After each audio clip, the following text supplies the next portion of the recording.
start preparing and organizing, okay? You are going to prepare and organize, you're going to network, you're going to apply, and then you're going to interview. And I'm realizing that every single slide gets into the specifics with what I'm talking about. So we're going to jump back into assessing yourself. And as I mentioned, this is one of the most important aspects of the job search. I already mentioned considering your personality, your interests, your skills, and your values. And there are a lot of resources to help you with this. So there are a lot of just paper and pencil worksheets on interests, considering your interests, your skills, and your values. If that's something that you're interested in, absolutely contact me and I can share those worksheets with you. It's really kind of like a self-exploratory kind of process. We also have something called the color cue. Once you take it, it's very, very simple to take. Once you complete the color cue, you get actually a color. So the color connects to your personality type. And then you can learn all about your personality and how it connects to different environments and different careers. So the color cue is a really, really interesting assessment.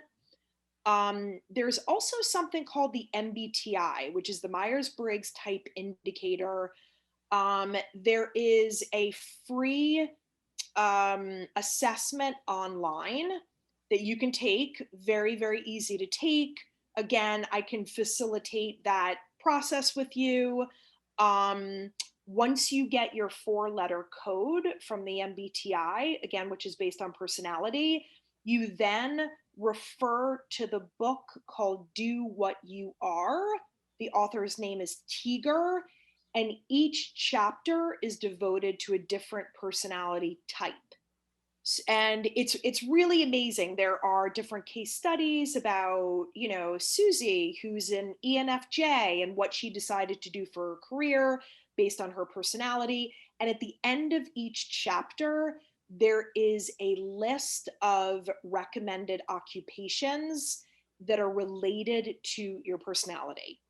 So incredible, incredible resource. If you haven't taken it, I would absolutely take it. I mean, I would take both the color cue and the MBTI, especially if you feel confused about what area to get into. Back to checking your social media, I kind of already went through a few of these points. Employers are going to Google your name. Most employers will do that. So please, please make sure that all of your social media looks professional. What are they going to find, right? When they do Google your name, you want to make sure that you're representing yourself in the best way possible. And absolutely remember to put your privacy settings on. Really, really important.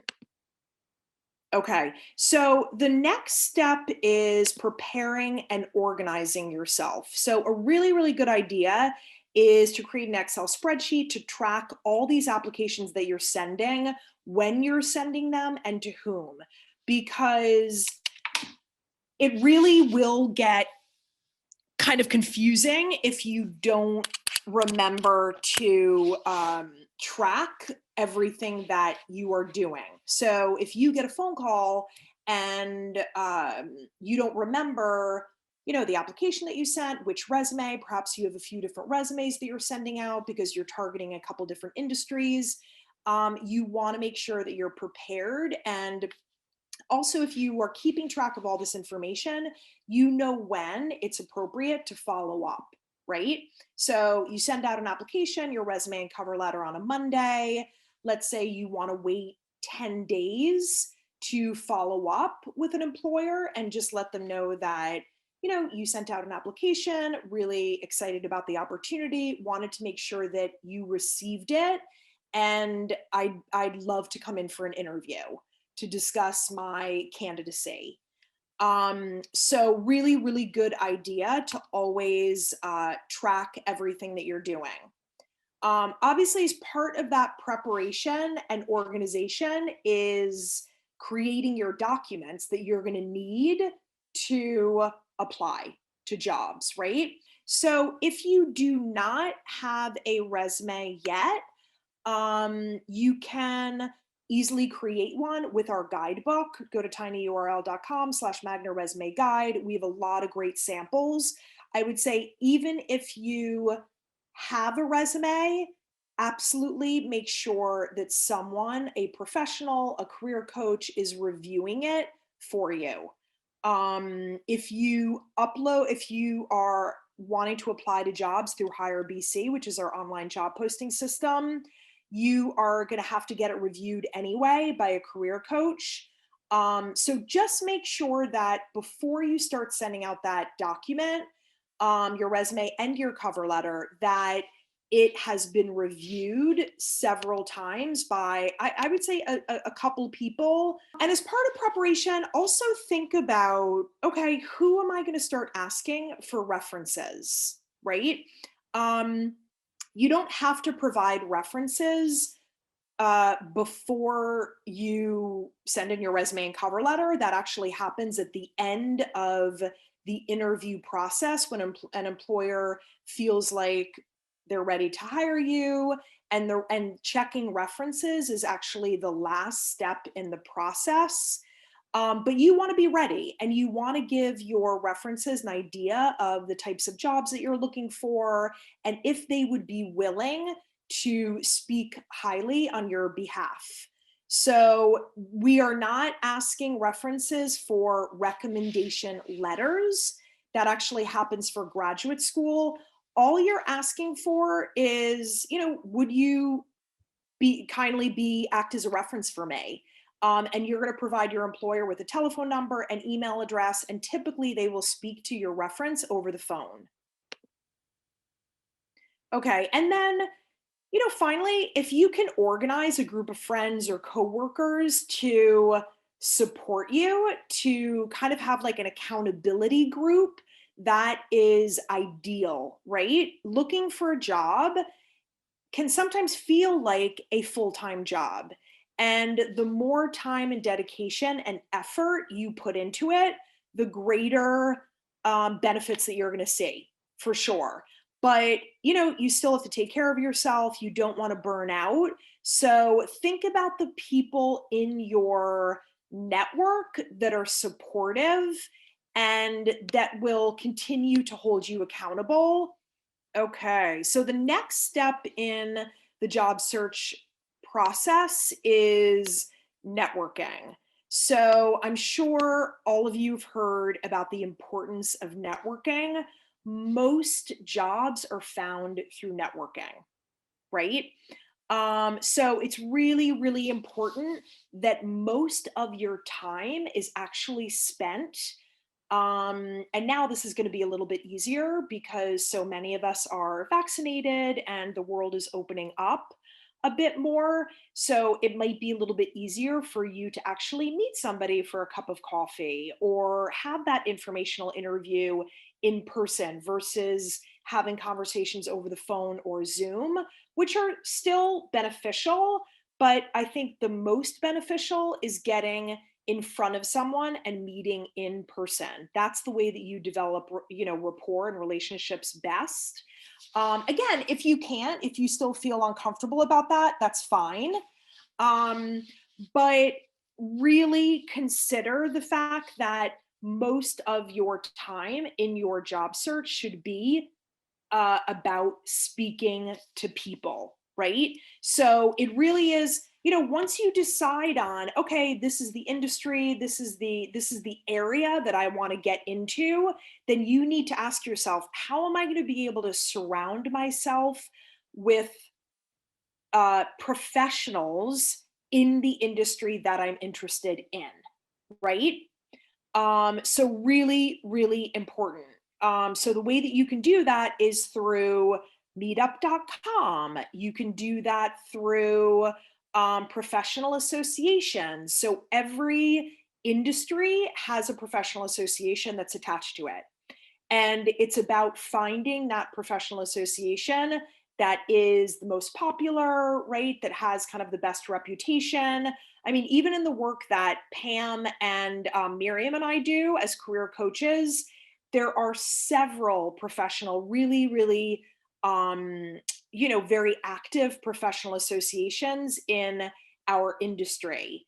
They're local, they're national. So it's up to you to find those professional associations and start networking with people that are within those associations. Okay. Also, think about connecting with any of your personal contacts, colleagues, current colleagues, former colleagues, supervisors, former supervisors. Really take time to kind of take stock of who is in your network. And believe it or not, so many students say, I don't have anybody in my network. Like, I just don't have a network. But believe me when I tell you, when you start kind of writing down all of the people that you know and then people that they know, it's going to be much bigger than you think. And have conversations with people. Let them know that you're looking for a job. You never know who is that next person that might be able to help you, right? That's a great point, Andrea. And I would say they can even start right with their own LinkedIn connections, Yes. right? Because their Yes. connections. And one of the things that's great about LinkedIn is they have an area where you can connect with people from your own school. So connect with your alumni. They want to help because they want to pay it forward. So there you go. Like it's a great place to start. Absolutely. Absolutely. So Carmen is saying in the chat that networking is terrifying. And I so appreciate that, you shared that because I think it's really honest and it can be scary. It can definitely be scary to kind of put yourself out there, especially when, you don't have a lot of experience. You may be feeling a little bit more vulnerable because you don't have a job yet, right? But when you think about networking as really just developing relationships, it kind of, you kind of start thinking about it in a different way, right? It's not about using someone to get a job. That's not what it's about. It's very much a reciprocal relationship where it's a give and take and sharing of information, really and truly. So I mean, I think one of the best ways to network is through something called an informational interview. An informational interview is essentially seeking out someone, a professional perhaps that is in your industry of interest, and asking them if they might take 15 to 20 minutes of their time to chat with you about what they do, how they got into it, what are the challenges, right? So you're really picking their brain to get insider information about this industry that you want to learn more about, right? So what's really positive and beneficial about this process is that in the interim, you're developing a relationship with this person. And if they like you, then they might try to help you, right? So you're never asking point blank for a job when you're conducting an informational interview, but you're gathering information that really only an insider in the industry would know, right? So you could do a ton of information, a ton of research online about your industry, how to get a job within that industry. But if you're not talking to people that are working in the industry day in, day out, you're definitely at a disadvantage, right? Um, they may know about niche job search websites to look at. They might know about, a group or a professional association that you should absolutely join that might be pivotal in your job search. So just Google informational interviews, and there's a ton of content around that topic.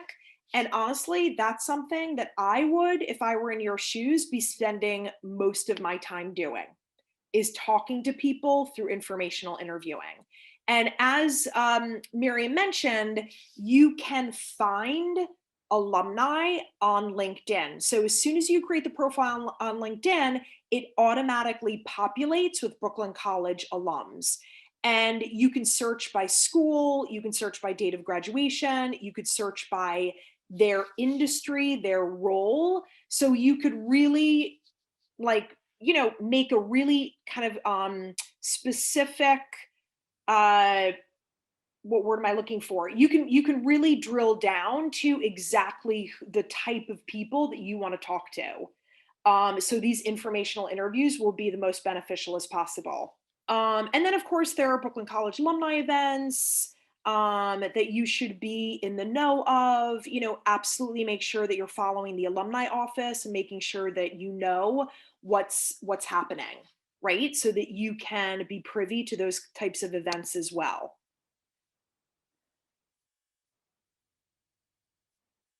Okay. And just, yeah, I mean, as I mentioned, spend most of your time in this stage. Most jobs are secured via networking. Referrals are key. Does anybody know what a referral is? So a referral is when you may know somebody within a company and they will actually vouch for you as an excellent candidate, right?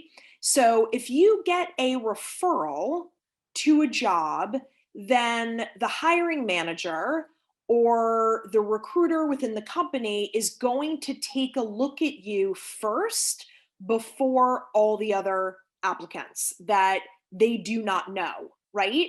And why would they want to do that? Why would they want to look at referrals before they're looking at other candidates through LinkedIn or through idealist.org or any one of these other kind of websites, job search websites? If the employer is taking on someone to interview that's a referral versus someone who they don't know at all, there's so much less risk in hiring that person or even interviewing that person than someone that they don't know, right? So hiring someone is costly, right? An employer wants they want to minimize or mitigate their risk in hiring that person, right? So if they know somebody that knows someone, then that's what they're going to rely on. If the manager hired that person, then it's likely that the referral person meets the requirements also because they feel the opinion from a current worker is more reliable than the referrals through LinkedIn or any of the other job search websites. That's exactly right. Okay, great. So moving along. So now we're getting into the actual application process. The first site that I would recommend using is obviously HireBC, which is our online job posting system. And the reason that HireBC should really be your first stop in applying is because when an employer wants to hire a Brooklyn College student, they will post on HireBC, right? So they're just looking for Brooklyn College students. I mean, they may also go to NYU and Fordham, but when you're looking on HireBC, you know an employer is interested in Brooklyn College students. So really, really important to feel comfortable using that system. I mean, obviously, there are a ton of other sites that you can use. Indeed.com, simplyhired.com. Those are two they're called aggregator sites. So you can put in let's say a particular role, let's say marketing assistant, and these sites are going to pull from a ton of other job search sites to give you results, right? Um, LinkedIn is an excellent place to also look for jobs. Obviously, I would have a really robust professional profile if you're going to be applying through LinkedIn. And then there are also a lot of sites that are more niche based. And what I mean by that is they're not they're just focused on one industry. So in our industry, Miriam, Pam, and I, if we were looking for that next gig, that next career coaching gig within a college or university, we would likely go to a site called higheredjobs.com, right? That's like the site to go to. If you are looking for, let's say, a nonprofit gig, you would go to idealist.org.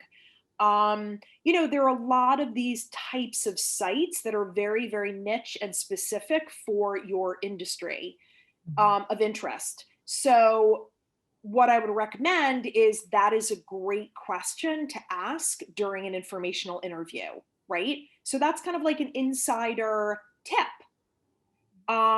So don't use the huge sites like monster.com.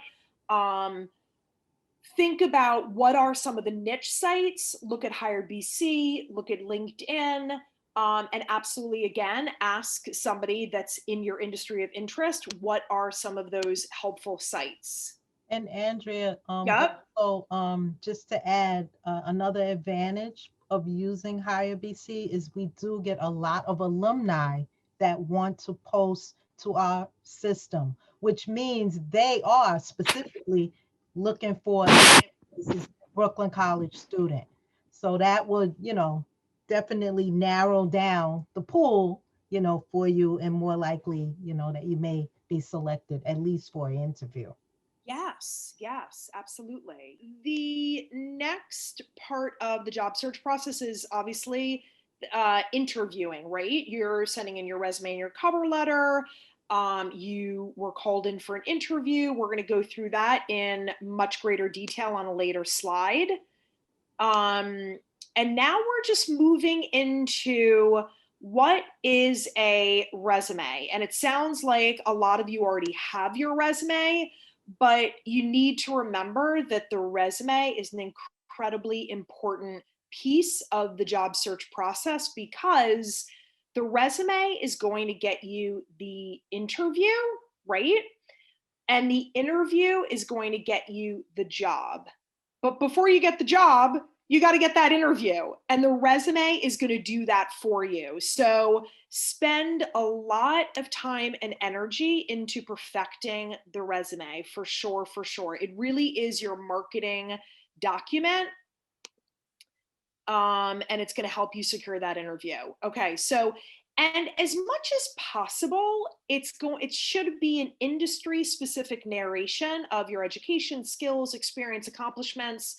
Um, and there are ways that you can try to make it more industry specific, right? And you can work with a career coach on that. Um,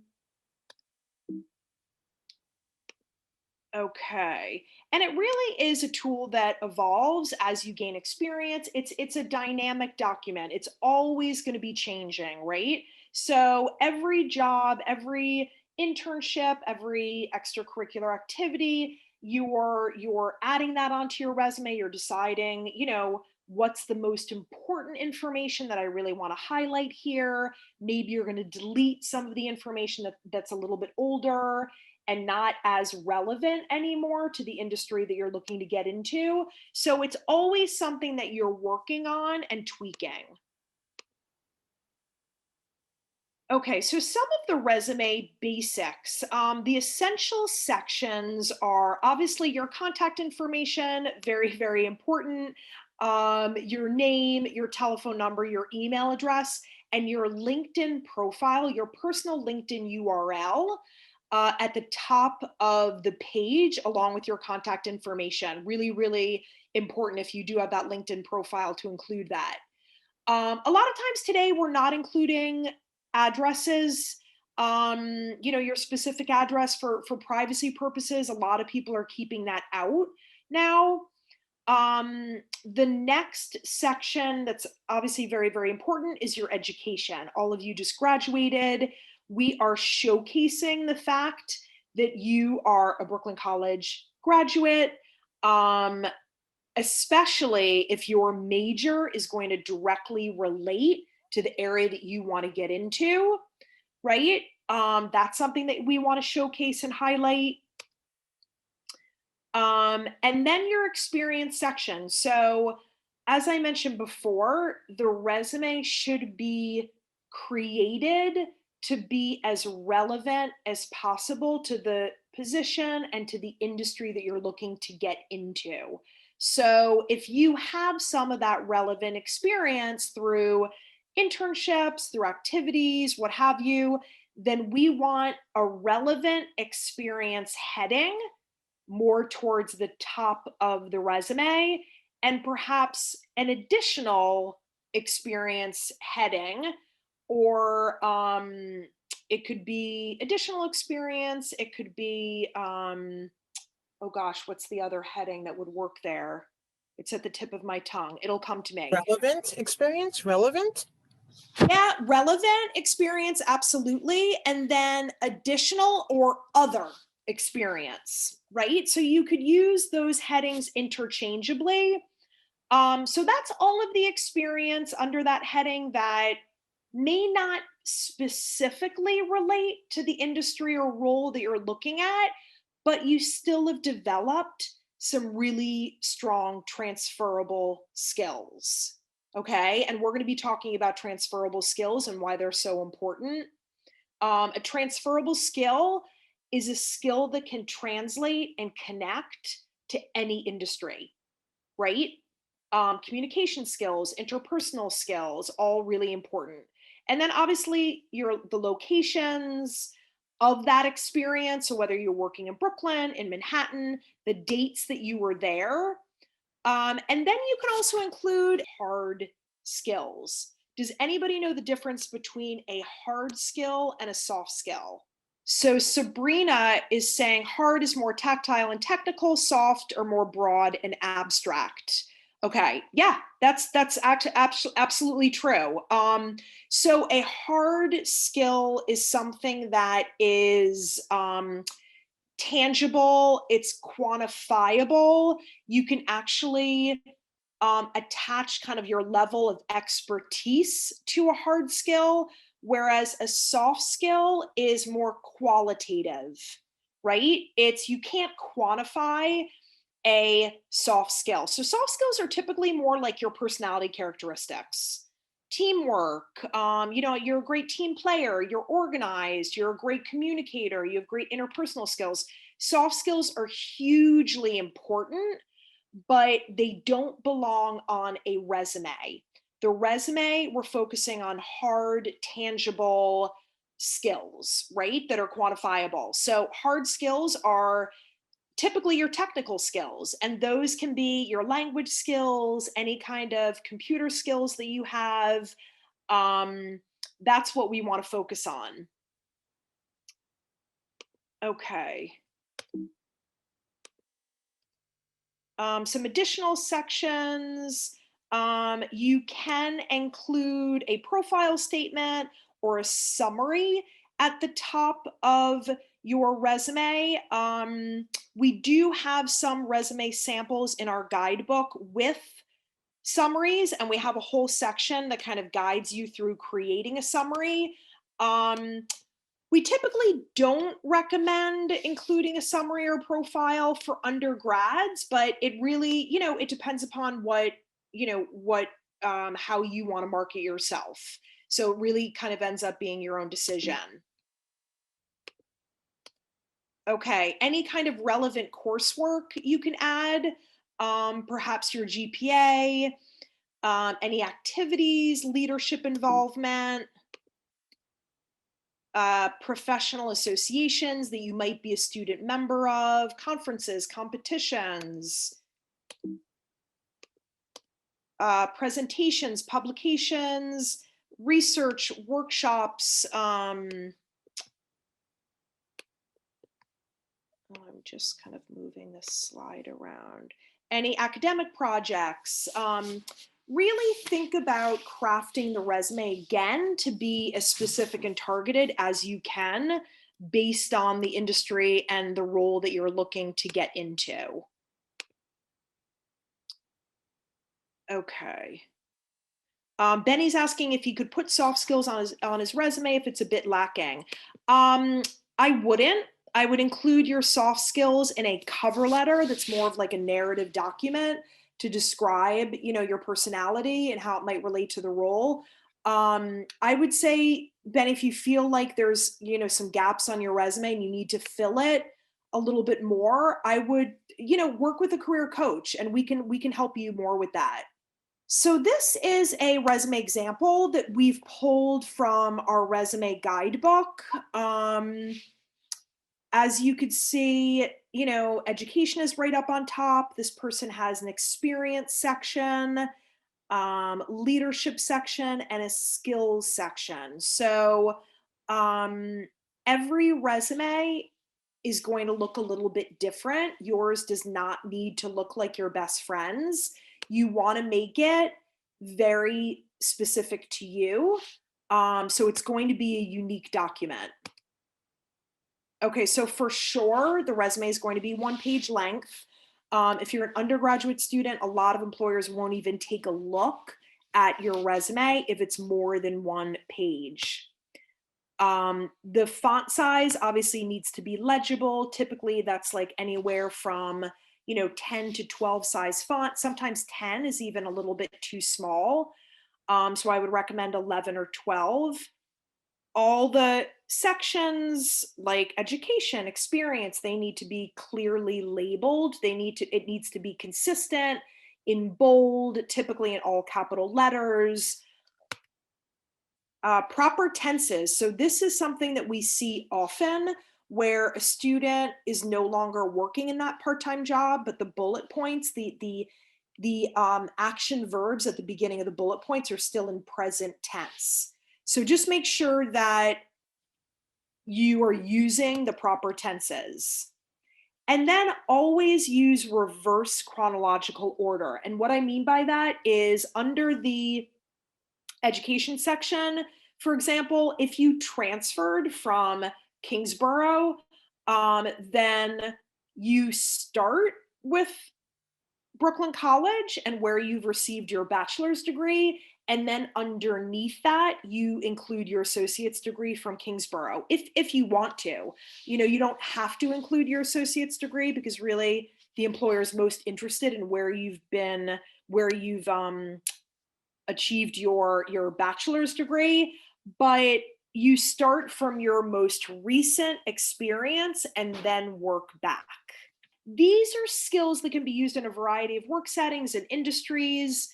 Again, they're incredibly important. So not all of your experience on the resume has to be totally relevant, right? I mean, ideally, yes, that would be wonderful, but think about all your other experiences and those skills that you've developed that are transferable, right? And again, those are, communication skills, both written and verbal, interpersonal skills, organizational skills, things like that. Problem solving, leadership. Okay. So resume content. So on your resume, you need to describe what your accomplishments were, right? Through that experience, whether it was an internship, a part-time job, whatever it was, you need to articulate to the employer what you accomplished. And you're going to do that through bullet points. The bullet point should include the following information. So what did you do? So you're starting out with a strong action verb at the beginning of every bullet point. How did you do it? So did you use a particular tool, software, application, procedure?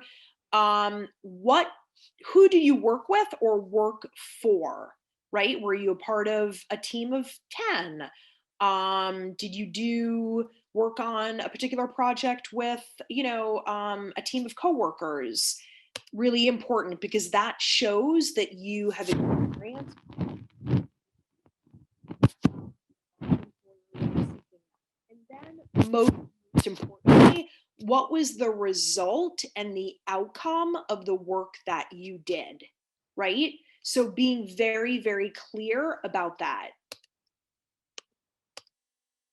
Okay, so here's an example of a very generic accomplishment statement. So this person was working at the Public Health Society. They were an event coordinator. The bullet point they created, responsible for organizing events and panels. So that's kind of generic, right? They're not starting with a very strong action verb.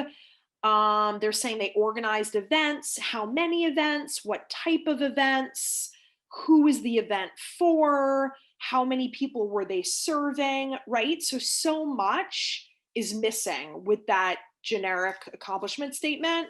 But then when you look at the specific accomplishment statement, plan and coordinate panels on public health for audiences of 25 to 50 undergraduates on a bi-monthly basis.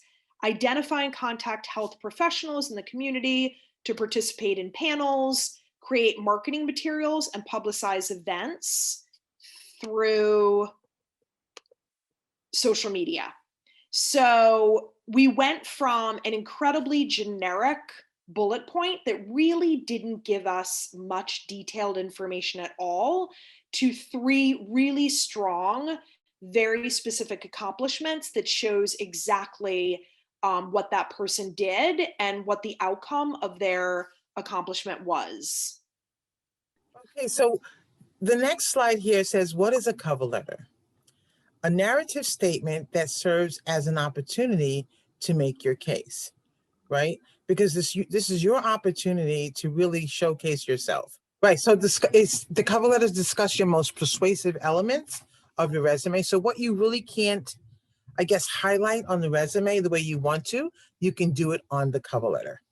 Here's where you can actually showcase your most persuasive elements. Tailor your cover letter to the job and the company, right? So it should always be customized to the job or position that you're applying for, always. So you don't ever send a generic cover letter out to everyone. Each one is an individual strategy. So you have to tailor it to each company and each job. Write it in a professional style, of course. Start off with Dear Miss Jones, not to whom it may concern, because again, that's very generic. The purpose of the letter, I am writing to apply for position X, right? How you learned about the position, the website, the personal contact, referral, etc. A brief introduction of yourself and background. I am currently a senior at Brooklyn College, majoring in history, etc. Articulate why you're interested in a position. This statement could be in other parts of the letter as well. And then your thesis statement, a brief statement, typically one statement that highlights what you have to offer and why you are a good candidate or a good fit for this position. Again, you're showcasing yourself. You're building your case. So you have to be specific. It's like a strategy. Absolutely. And I would just add, Pam, that we also, in the resume guidebook, we also have some really good cover letter samples. So, and we go into depth in terms of like Pam is talking right now about the introductory paragraph. We go into depth in terms of like introductory, body, conclusion, and what needs to be in all of those sections of the cover letter. So definitely check that out. State the relevant skills and qualities that make you a good fit for the position. Connect your qualifications to the job description and company. Support your statements with specific examples. So again, here again is where you build your case. Give them examples of where you shined on your former positions. Use the SAR, situation, action, result method. As for example, as a marketing associate at YNYC, I spearheaded our marketing campaign and increased our audience base by 50%. Again, you're showing the situation, you're showing the action you took, and what were the results. Communicate your enthusiasm for the type of position or work that you're looking for to the employer. Again, this is your opportunity to shine through your cover letter. And remember that the cover letter is really the introduction. It's what gets you in the door for the interview. So you really want to invest in what you put on that cover letter. Restate your enthusiasm for the position and organization, follow up, express thanks, and that you are looking forward to hearing from them. So if you needed to see an example or picture, I would ask you to take a screenshot of this just to really get a sense of what we're talking about. Here you have the heading and the salutation. Oops, go back. Sorry. Here you have the heading and the salutation, right? Where the arrow's pointing, introductory paragraph, the body paragraphs, and then your end paragraph in closing. So take a screenshot of that. I think it'll be very helpful. And again, as Andrea said, we do have different samples that you can see on our site. The cover letter guide, in a nutshell: professional, not casual or informal. Use a positive tone, right, guys? You are marketing yourself. You're building your case. Confident. Of course, you're going to be confident, but not arrogant. Like, avoid, I am the best candidate for this position, etc. That sounds a little bit too cocky, but just keep it real. Avoid negative phrases like, although I have never, or while I have not yet. Focus on what you can do. Keep it positive, not what you can't do. Nobody wants to hear that. Remember, your ability to communicate is being evaluated. And again, another thing here with the cover letter, they're getting a sense of how you write and how you express your ideas. So again, it's a very important document to put together. Now that we're going into the interview overview, I think it's important starting out, you need to genuinely want the job you seek.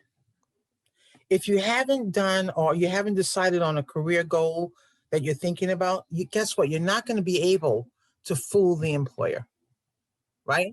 So if you haven't done that yet and you don't know where you're going, you don't have a perspective on what you're thinking about for the future, you cannot fool the employer. So if you need career counseling or career counseling or planning, get that before you begin your job search activities. I think that's important. Bounce it off with somebody first before you start your job search. Develop a list of employers you want to target.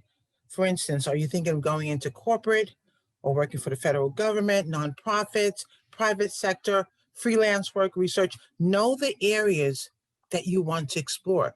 You're driving this, so you have to do your background research. Okay, so what is the purpose of the interview? To assess your fit for the organization, for the employer, and for you to sell your strengths, your qualifications to the employer so they see you are a good fit for the position, right? And to learn more about the employer and the position. That's the purpose right there. And you want to always keep that in mind.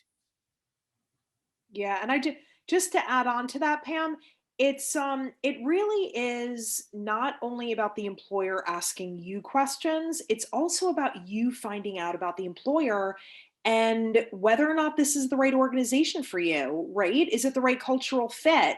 Sometimes you can really get a lot, some vibes during the interview. If it feels wrong, then there are some red flags, then you know that you need to move on. So this is not only about the employer deciding whether you're the right fit, you're deciding if they're the right fit too.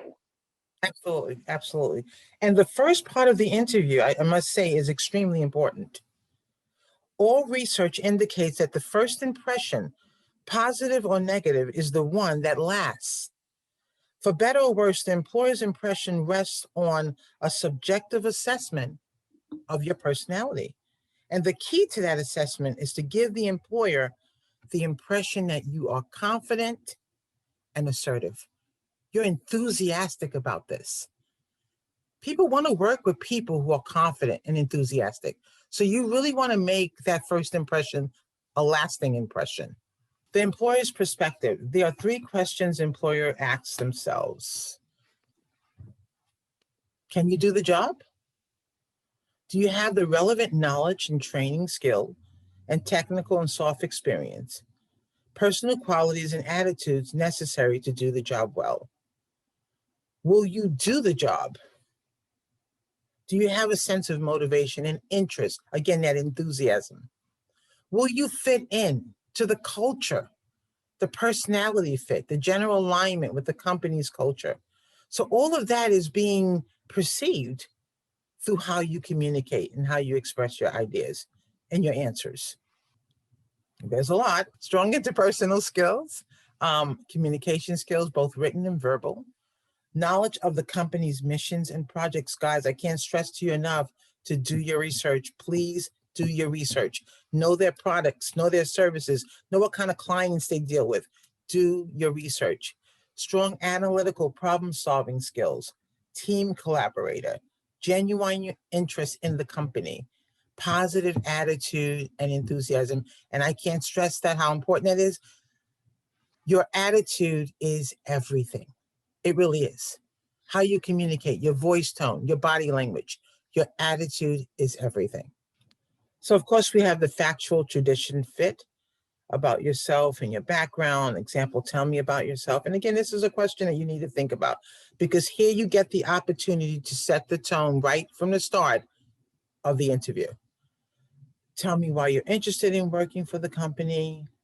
Behavioral interviews involve ask specific questions or about experience and that demonstrate the skills and the qualities that you have.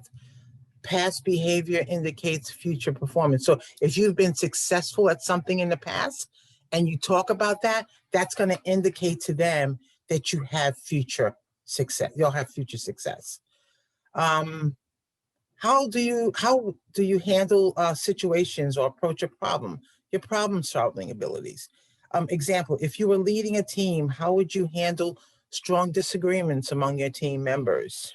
And a technical approach, assess your knowledge and understanding of a specific area or industry, usually within engineering, science, and finance. So here they give you maybe a situation where you'd have to think on your feet, right? How would you handle the situation? So you got to be ready for any of these different interview styles that employers may throw out at you.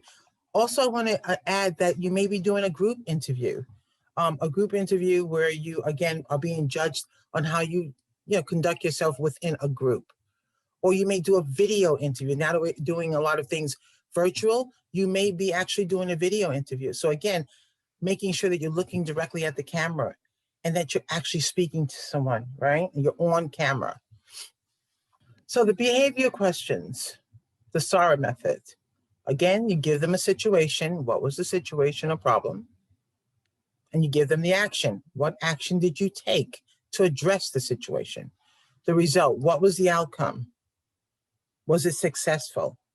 These are the stories that you want to share on the interview. You want to leave something that they're going to remember about you. How to prepare, and we can't stress enough, research the organization, the industry via online resources, alumni conduct informational interviews. As we mentioned earlier, use Volt.com, Glassdoor, LinkedIn. Study the job description. Again, so important, guys, that you understand the job that you're seeking and that you study that document, very importantly, before you put together your documents. Reflect on your experience and identify examples that demonstrate your skill and qualities that the employer is looking for. Be prepared to speak about everything on your resume. So what does that mean? That means you have to practice, practice, practice, practice. It's so important. Because if they're looking at your resume and you're not able to actually speak about the things that you wrote on that resume, then what does that look like? It looks like you're either lying, right? So you definitely want to know everything that's on your resume and be able to speak about it in detail. Right. And I would just add to that, Pam, if there's something on your resume that you feel uncomfortable about, like let's say, you got fired from a job, or, maybe you really, really hated a particular job, and you really don't even know how to describe it because you feel like you just have such terrible thoughts about this experience that maybe you don't want to put it on your resume. That's okay, right? The resume is not a laundry list of everything you've ever done.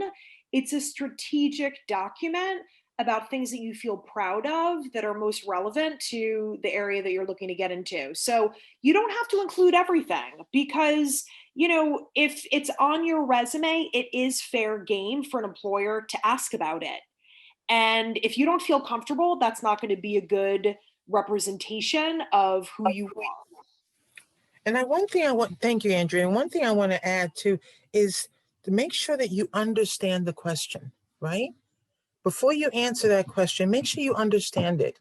If you need them to repeat it, say, can you repeat that, please? Maybe I didn't understand something specifically you were trying to say. So can you repeat the question? Always make sure you understand it and then collect your thoughts and then answer the question. And another thing I would stress, stop once you've answered the question, right? Because some people, because they're nervous, they keep talking, and that's not going to give you points. So make sure that's an excellent point. Because you get nervous, and this is what happens sometimes. Yes. Right. So if you're unsure that you have made your point, just ask the employer, have I answered your question? It's okay to say that. You're having a conversation with someone. It's okay to say that. I find that paraphrasing works.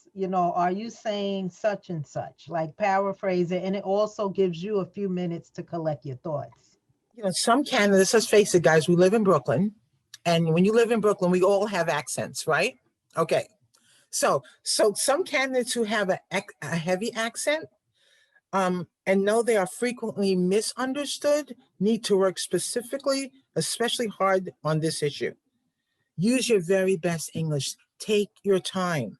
Maintain a moderate pace and maintain a sufficient volume. The reason I say that is because I notice when people feel uncomfortable about their accent, their voice gets lower.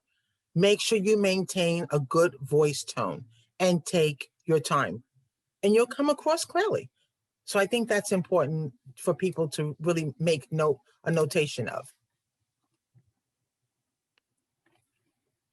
Things to consider for the phone interview. Okay. As with in-person interview, if possible, learn who you will be interviewing with and their title. Learn about their career and background online. Focus on listening, being present, and don't look distracted, right? So it is a skill to this. No distractions, no music, no food, no drink, no gum, etc. Be ready at least 15 minutes before your appointment. And always find a quiet, comfortable, bright place where there is little clutter behind you. Additional tips for phone interviews: smile. You sound more enthusiastic and friendlier when you smile. It is okay to take some important notes if you feel comfortable doing that. Still make sure you are present and you're focused. Keep answers clear and to the point. Pausing and asking the interviewer to repeat a question is okay. Be prepared to ask questions at the end. I would say also with the phone interview, make sure that you have some of your own notes on the side so that you can just, it can sort of give you something to keep you focused on when you're pointing the point you're trying to make. So have some notes on the side as well. Think of the 3 P's: purpose, prepare, practice. Think about why you want the job and would be able to articulate that to the employer. If you're not sure, it's time to take a step back and decide whether this is the right opportunity for you. Again, guys, you can bounce this off with the career counselor if you meet with them for a career planning session. Prepare, identify specific features of the company and the position that resonates with you by conducting as much research as possible. We can't stress that enough. Know the job description, the mission, about us page, any recent mergers, recent current events, and other important information. And you can use Volt.com, which I think is amazing, to give you a lot of background information on an industry or a company. And we can't stress enough: practice, run through rehearsals, grab someone, have them sit down with you, practice with you, read your questions and answers out loud. And most of all, you want to make the impression that you're confident and you're enthusiastic about this opportunity. If conducted in person, know the employer address and how to get there. Know the names and the roles of the interviewers. Arrive at least 15 minutes before the interview and be courteous to the secretary and everyone else. And guys, you know, this is so funny because I've heard stories where people they had an interview and they got into maybe some kind of dispute with somebody over a parking space and didn't realize that person was part of the interview group. The person who's going to be interviewed. So that day, I'm going to stress, be nice to everyone. The dog on the street, everyone, be nice to everyone, because you never know. You never know who's going to be part of the decision-making that day when you're doing that interview. Dress professionally always. Bring plenty of resumes because you may have to distribute to more than one person or two people. Ask for business cards. Follow up after. Always send a thank you note, email within 24 hours of the interview. Some people, I would say, bring the card with you and just fill it out in the reception area after you're done so that you can give it to the secretary to distribute it to those who you want to thank. A strategic note will say, thanks, nice to meet you, and will reiterate why you are the best candidate for the position. You may want to share something that is important that you neglected to mention during the interview, if you can recall that. A standard note will say, thanks and nice to have met you. So you can keep it simple. We're not asking you to write a chapter, but you want to keep it simple and to the point. Just the acknowledgement of you sending a thank you is going to give you some points. So we just want to go over the services that are offered to you as a young alum. You have access to Hire BC for lifetime. So you can always go on to Hire BC to look for full-time jobs, part-time jobs, internships that will always be available to you. We also have career fairs in the fall and the spring. And though participation at the career fairs is lifetime opportunity. So you can always come to our career fairs. Counseling appointments are a little bit different. If you graduated within the year, you can schedule an appointment with a career coach during less busy times. So over the summer, now that you've just graduated, this is a great time as we are a little bit less busy to schedule that appointment with a career coach.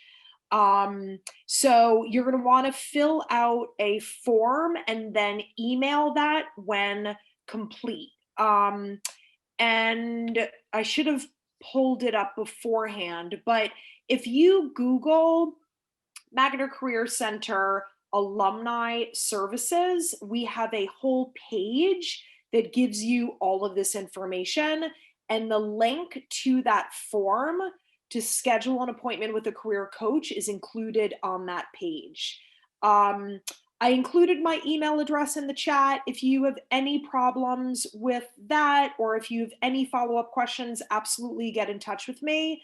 But it should be very, very easy to find. It's right on our website. And then also, you know, we, as you know, are always offering career events, workshops, info sessions. Those are all open to you if we have the space, right? So typically, if it's a Zoom session, that is absolutely not a problem. And, you know, a recent alum, even an older alum can attend. If we start getting back on campus and it's a session with an employer where it might be an invite only, or maybe we have limited space, then just give our office a call and ask if you are still able to attend that session. Here's the link. So this is where you go to get more in-depth information about all of the services that are available to you as a recent alum. I mean, I've mentioned everything, but you can also find the form there to fill out if you want to schedule an appointment with a career coach. We think you're amazing for showing up today. and taking that first step in learning more about job search. There's so much to it. So, schedule an appointment with a career coach. If you feel like you need support and help during this time, do it now over the summer when you can. Make sure to check out the My Career tab on the BC Navigator app, where you can track your career progress based on the amount of credits you've earned, stay updated on upcoming events from the Magner Center, and watch our videos for insight and advice on your career field.